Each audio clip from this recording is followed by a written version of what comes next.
since laging ako yung tester Yun wala nga yan, malakas mo ka Cesar Montano In-emphasize mo pa yung tuka Nung bata ako, yan ang gupit ng tatay ko sa akin hanggang ngayon. Anak ko na yun nagugupit sa akin, may tuka pa rin.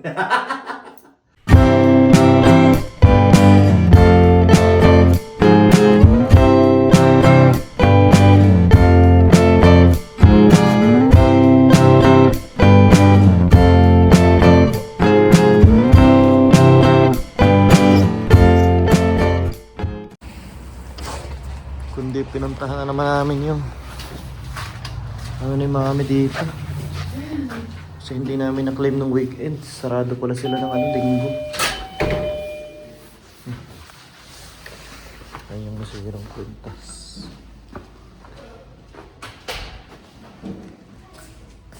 Ano yung sinabi niya na huwag lagyan ng suggestion lang nila yun. O yun talaga yung sa mga ganong klase. Kasi napakalambot. Kasi 21K. Pero yun, suggestion lang nila kasi wala naman tayong yung instruction yun ng bago Thank you so much. My pleasure. Yeah. Do you have any questions for the repair? No, it's all good. Yeah. Actually, it's the second time for this. This one? It's getting very brittle. Yeah, I broke that one from here, and then when I had the pendant, I was doing the laundry. I forgot to take off my necklace, and then it got stuck on the laundry Oh, basket. so that's what sucks. I know. It's good because it's very pure, but it's bad because then it's very soft. I know. Easy to bend. Okay, have a good night. You too. Thanks so much. Thank you. Let's go. It's very Thank you.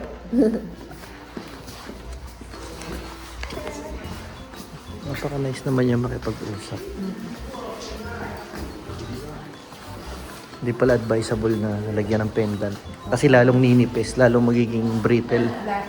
Brittle lang kasi siya. Oo. Kasi sobrang soft niya eh. Gawa na 21K nga daw tong etong gamon ay sabi niya pinakamalambot is 24K, di ba? Oo. 24K. So since ito daw ay 21K, malambot pa rin daw to.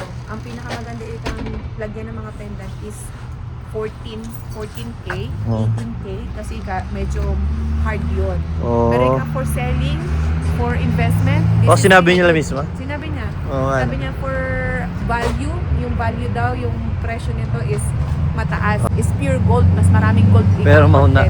Kaya nga lang mahuna kasi malambot. Dapat nung binili yan, may nakalagay mismo na hindi pala siya advisable lagyan ng pendant. No, binili na mama to sa subasta. Hindi na galing sa manufacturer saan na. The next day. Their experiment, guys. Hindi ko na talaga matiis. Winter problems kasi. Ito, problema ko pag winter, yung sobrang dry scalp and itching. Sobrang kati, nagbabalakubak ako. So, hindi naman magka-time si mami na magupitan ako kasi kahit pag weekend, pagod na rin. Hindi na ako ma-schedule. Kaya sabi ko kay Jeron, tirahin mo na. Bahala na. Willing naman siya Nanood ng mga video sa TikTok kung paano maggupit. Ang style naman ng gupit sa akin, kinakalbo muna ng number, ano ba yun? Number 5. Tapos saka ayusin yung gilid. Ay, kung bahala na siya. Kaya mo na yan. Nakakakita ka naman ng mga iba-ibang gupit Gayahin mo na lang. Ganun talaga Kailangan may magsasacrifice Kailangan ng tester para matuto. Ever since, laging ako yung tester Laging ako yung tester. Dito naman kasi ay wala naman akong pakialam sa mga gupit-gupit na yan dahil sa trabaho ko, pag uwi ko sa bahay, 90% of the time tutulog lang. Nasa loob lang ng bahay. Tapos sa gabi alis sa trabaho, nakabonet. So, sino po ba naman ang magtitingin sa gupit ko kahit anong gupit ka? Sa akin lang, gusto ko lang yung parang pakaramdam ko kasi kapag malago yung buhok, mas madali ako magka-dandruff at saka Makati. Pagka ganito, na may sila, madaling mag-apply ng anti-dandruff shampoo. Wala ko naman palang speaking of anti-dandruff. Wala ko nang bumili kasi paubos mo. Mamaya, kayo na lang ang humusga. Kayo ang humusga. Ganda raw eh, sabi niya eh. Kaso hindi ako niniwala eh. Nalilipit ko na. So dito na kami sa dito na kami sa may bathtub. Pero nakasarado yung butas kasi ayaw kong kong maglagyan ng buhok yan eh. Tapos alam niyo ba, meron pa ako isang i-share sa inyo. Lumalabas na yung mga problema nitong bahay. Sa ngayon may problema kami. Na-stress ako sa problema kasi parang tatawag pa ako ng tubero.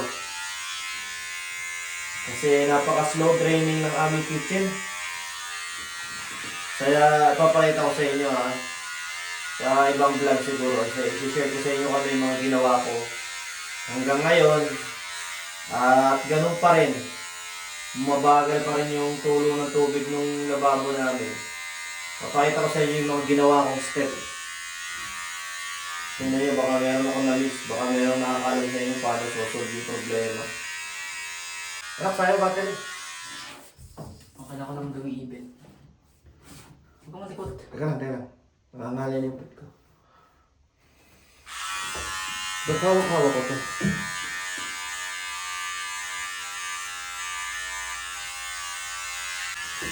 Dito kami sa bathtub bubo.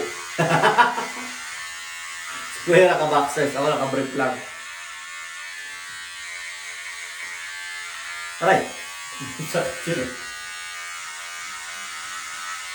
Pwede tingnan ko sa camera kung ano yung tsura. Sige. Break muna, break. Titingnan ko muna sa camera Wait kung lang, ano yung tsura. wait lang, di pa Ano? i-ano ko lang to.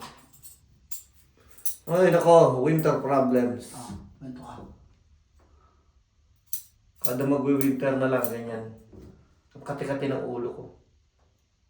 Ganun. So, hindi pa nga nakakatulong.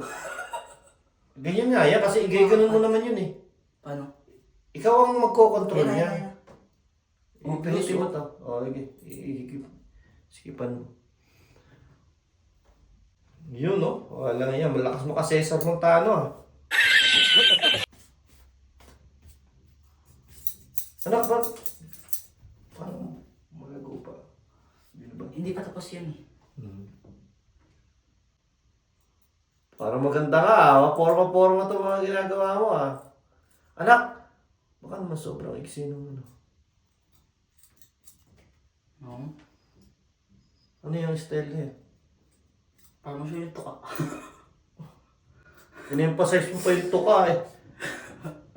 Nung bata ako, yan ang gupit ng tatay ko sa akin hanggang ngayon. Anak ko na yun nagugupit sa akin, may tuka pa rin. Yun talaga kasi ang nangyari ng ko. Kahit si Jordan naman ganyan. Letter M yan eh. Mm. Kaya nga, suok na sa pangalan ko yan eh. Yung sa amin, yung kanya kay Jeron, yun ang medyo iba yung buhok. Pero yung bunso ko, ganito rin yung yung ano ba tawag sa ganyan? Yung anong hair? Right? Yung shape ng pagtubo ng hair, meron kaming M dito. Mindimer. Mab Johan.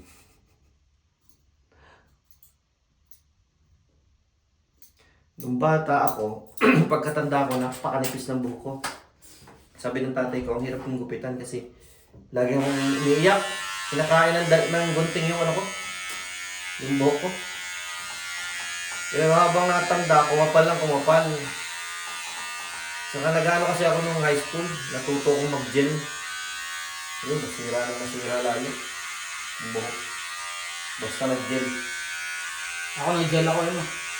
Nag-start ako mag-gel. Grade 7. Huwag ka na mag-gel. Pero nag-stop. Mag-hairstyle ka na lang na hindi kailangan ng mag-gel. Lumambot pa yung buhok ko.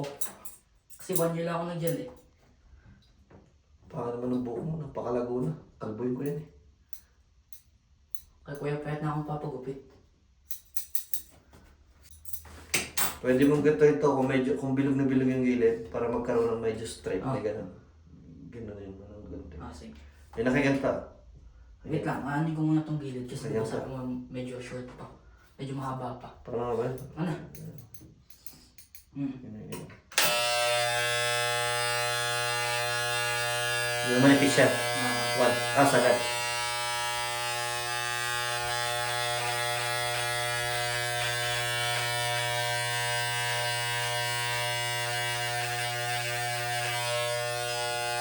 Ayos na rin niya. Matututo tong baran to.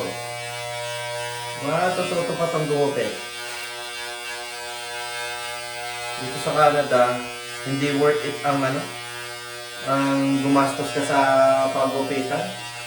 Lalo na sa mga gaya kong trabaho na nakakulong lang naman sa bodega. Bodegero, hindi kailangan na sobrang ganda ng gupit kasi hindi ka naman umaharap sa tao. Depende rin eh. Kaya para sa akin,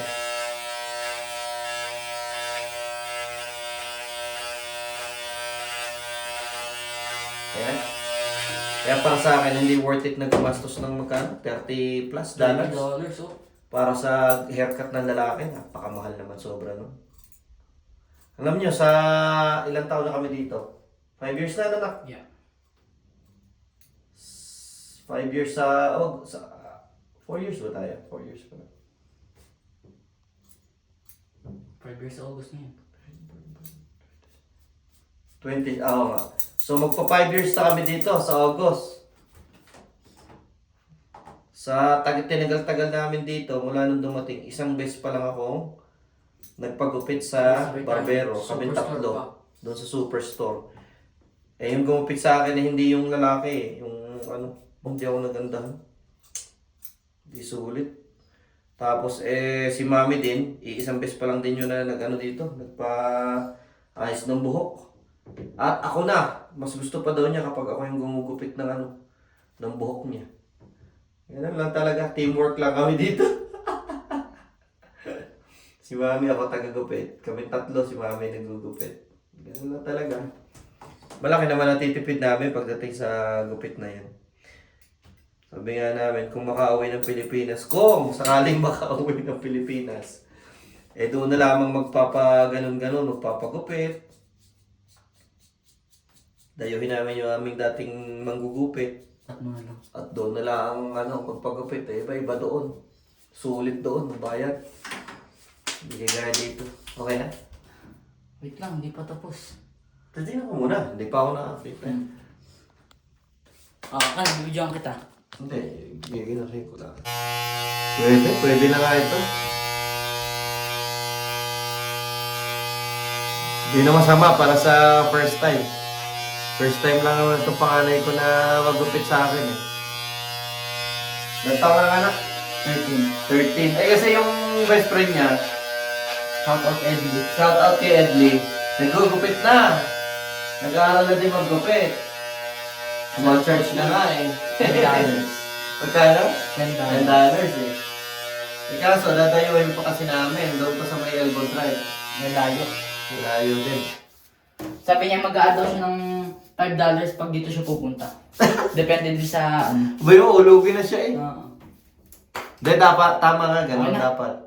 Papagupit lang tayo sa kanya. Kung sakali, halimbawa, papasyal siya dito, gano'n. Yung likod. Likod ka nga ulit. Talikod ka. I-fade ko pa yung isa. Kailangan malinis ko itong bathtub. Mahigop lahat tong... Likod okay na eh. Paano mo yung vacuum na isa? Yung malakas? Pagkawalis ko, babacuumin ko. Baka hanga si mami niya pag nakita ni mami. Mahal yan. Sabihin niya ikaw na magupit lagi sa akin. Malilis na gugupitan niya, kayong dalawa na lang. Ayaw mo naman magpagupit eh. Bawas-bawas na lang ginagawa niya. Pwede na sa akin yan, mga ganyan. Okay, at least pag ganyan, matagal ka na ulit gugupitan. Tingin. Okay na yung likod mo. Ha? Tapos na. Yan na. Yeah. Tumabak yung dito na. Nalog ka, nakadikit daddy. Ha?